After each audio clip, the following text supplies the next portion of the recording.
right, guys, welcome back again to the Daytona Beach Motor Mouths. I'm Ryan Pritt, straight back from the mountains, and that baby blue-eyed man across from me there, that's Ken Willis, future New No Smyrna, mountain man. future New Smyrna Beach City Councilman. So, welcome in. Crazy week as usual. I'll tell you what, it's been a lot of things, Ken, but it hasn't been boring so far this year, right? Yeah, especially Sunday. Or did they finish yet? I've got dinner on the simmer over here on the stove. I don't even know if they're done yet. My goodness. Oh man, so many directions we could go with Sunday's race. Obviously, Tyler Reddick, a winner. I think he won it 6 times before he actually finally won it. So at least the right person won the race. I would have felt really bad if something would have happened on one of those restarts and he didn't get it done. But the right person won the race. Other than that, though, I don't know, Ken. What do you take away from that? I'm kind of needing someone to talk me off the ledge here. Can you do it? No, the right person.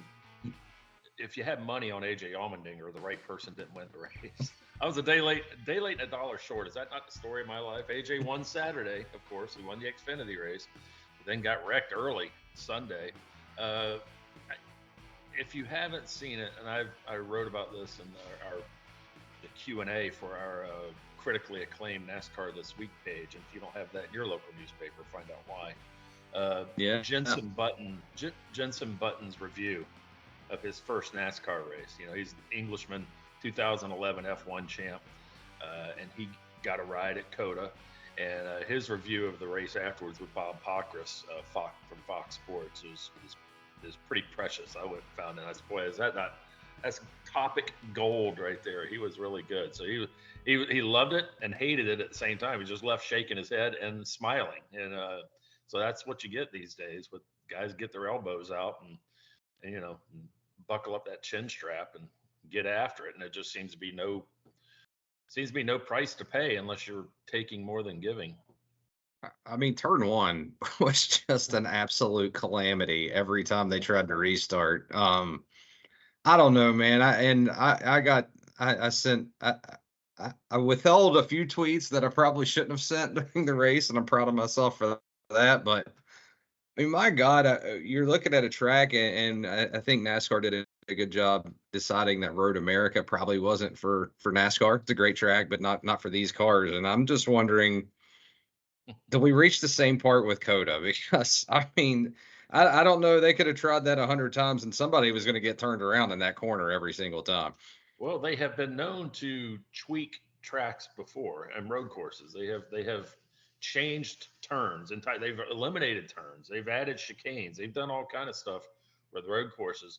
Then maybe they take a look at that particular turn and look and see if there's a way to smooth out the edges, almost literally on that one, because it's yeah, I mean, you got a cluster. It's just, yeah, it's sort of like when you see the Supercross when they drop that gate and all those guys go pouring into that first hard turn right out of the gate, literally, and you just know somebody's going to end up in the dirt. Not everybody's going to come out of there on two wheels. So it was reminiscent of that, only twice the amount of tires involved. Yeah. Well, we mentioned Reddick, and not to step on our own content too much, but you posed a great question this morning. Is he the new king of the road? And not to spoil our answers, but I mean, this will probably be attached to the top of that anyway, so I guess we're really not. But um, what do you think, man? I mean, this is three wins in what, the last 7 road course, well, actually the last 5 Five. road course races, Yeah. yeah.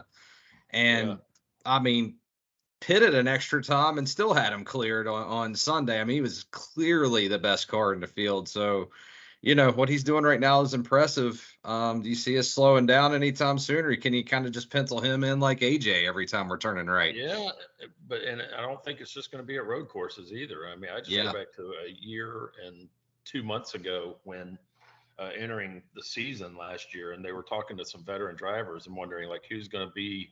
Hey, I got company. Who's going to be the next big thing coming up? Who's the next driver on the horizon? And Tyler Reddick was mentioned by quite a few people as the Yeah. next as a star in waiting, and it's proved true. So Yeah. I look for him, but that was his first win with the new team. So we'll see.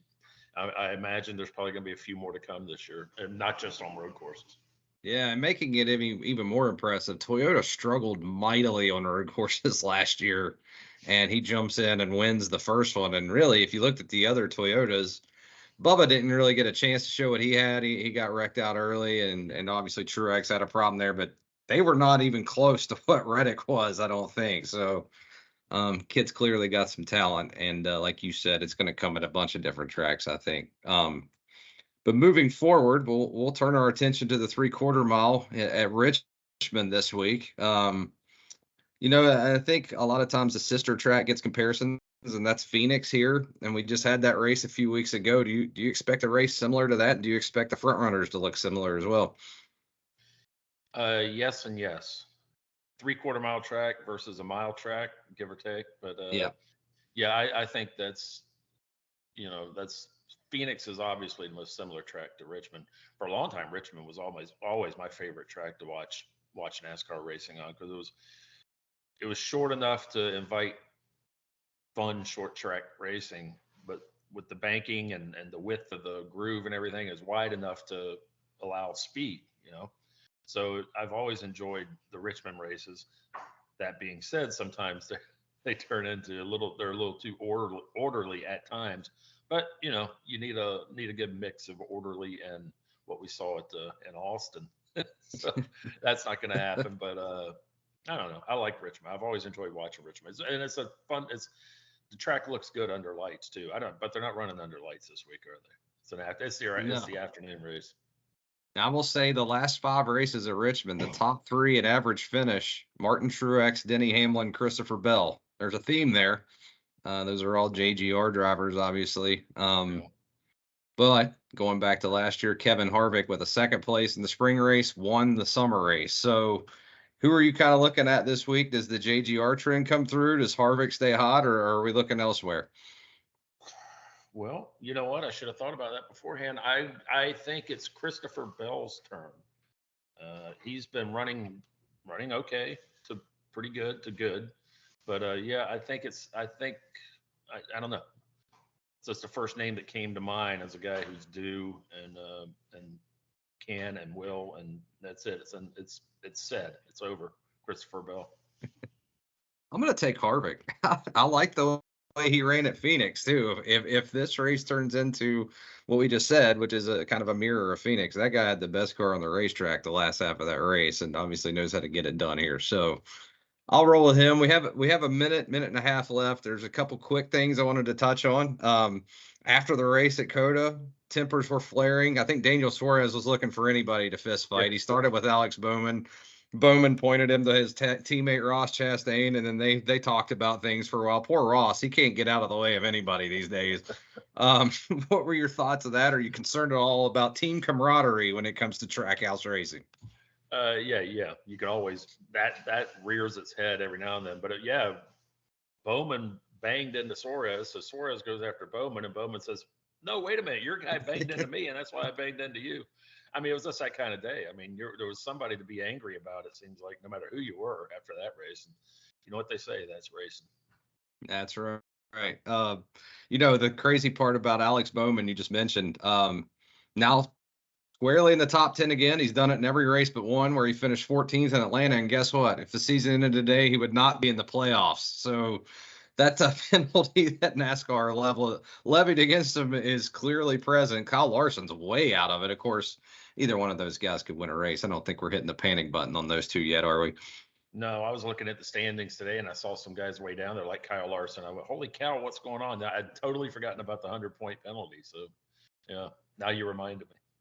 I'm really And on the ball. And hey, one last thing, man. Our guy, Corey LaJoy, sneaks through all of them getting into turn Hmm. one, comes home 11th. And by the way, if the playoffs started today, he would be in. I mean, really kind of a remark. I know it's early and there's a long way to go, obviously, but it's been pretty impressive what he's been able to do this year so far.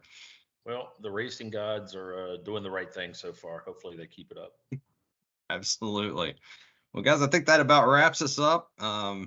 Ken's got some ghost problems there. The doors are opening and closing without anybody in the frame, so hopefully we'll get that figured out.